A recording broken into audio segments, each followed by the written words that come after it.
What's going on, YouTube?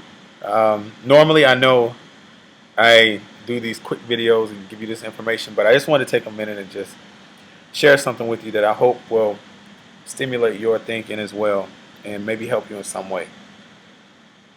So, the other day, I was thinking about my relationship with God and where it is today compared to where it was in the beginning, June 3rd, 2004.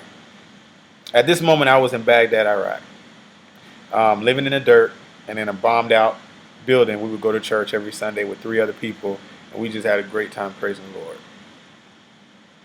I had developed this close relationship with God that was so close that He would speak to me. It was so close that if I said a curse word, I would cry. It was so close that if I tried to minister to someone or witness to someone and they didn't want to hear me, it would bring me to tears to the point where God Himself had to comfort me. We had that relationship. Something happened.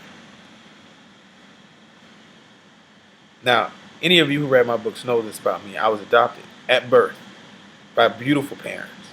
My mother and father, they are pastor and pastor's wife. They have devoted their lives to the Lord. And when I tell you I have witnessed them sacrifice so much for God, and the only thing they ever wanted was a child. It's the only thing my father wanted. It's the one thing that my mother wanted to give my father, but she could not. For whatever reason, she could not. So they adopted me and my sisters, and they have loved us to the point where we never could tell a difference. To this day, I still have a hard time believing that's the truth because I look just like my father. Back to the story.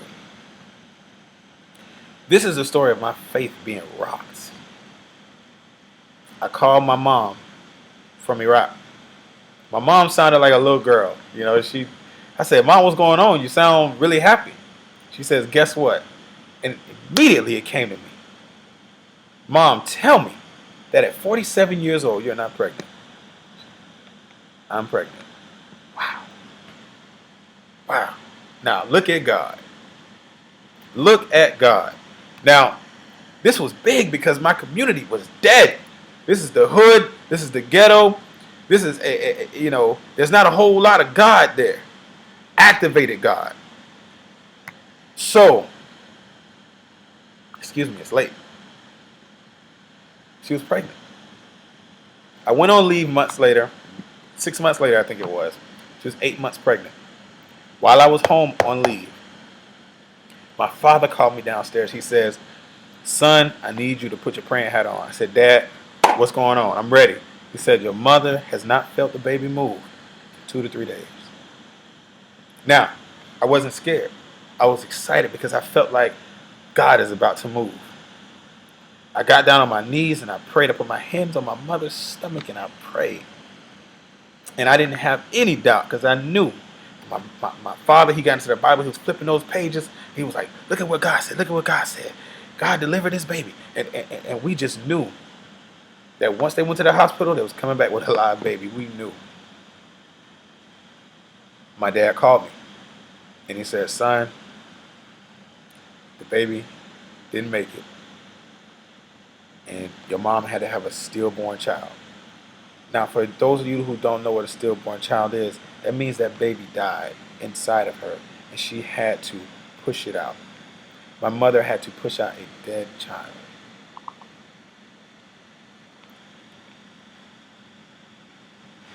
Now, this is my mother who I love more than anything.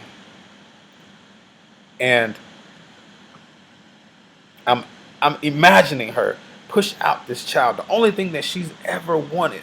I'm imagining her push it out, and my parents looking at this child after they sacrificed so much for God, and I couldn't help but to be angry with God. Now, you couldn't see it. I wouldn't say it, but my actions showed it.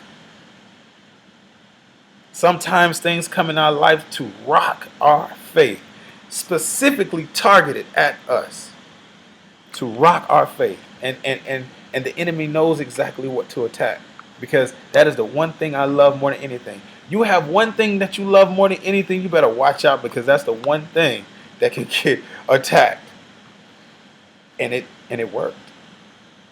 I fell away from the church. I fell away from God. I fell away. It was one of those situations where I took so many inches away that I hadn't realized how far I was away until I turned and looked. I didn't even recognize myself anymore. Since when did I go to the club? Since when did I curse? Since when did I do all of these things? Since when did I become such a heathen? Since when had I become so far removed from God? And so the other night, because this is something that I still deal with, I'm not angry anymore because God revealed to me exactly why He did. I mean, it's wonderful the way that God works, but He revealed it to me. But there's always a transaction with your actions. So any action that you made, there's always something that you're gonna get back from that action. So the actions of that time, in some circumstances or situations, I still have to pay for it. Maybe not physically, but mentally, maybe emotionally or spiritually, I still have to pay for those things. So I prayed to God, God, please get me back to that place, get me back to that, that level, that relationship that we had. I want to get back there, and I felt like the Lord spoke to me and said, "Restore me." And I said, "Man, it can't be that simple. You mean to tell me all I gotta do is ask God to restore me?" Sometimes we get so far removed from God, and we look back and we think, man, that's a long way to walk back. It's a long way back to that relationship. Maybe I should just stay over here because that's just. But when God speaks, the word speaks of repentance. All God is asking, or all we have to do is say, or ask Him to restore us. There's a lot of people out there right now who are angry, and maybe justifiably so. They like to say, when bad things happen, God is in control and God is right. When good things happen, God is in control and God is right. But when you're feeling those things, when you're going through it, you don't want to hear that. You don't want to hear that.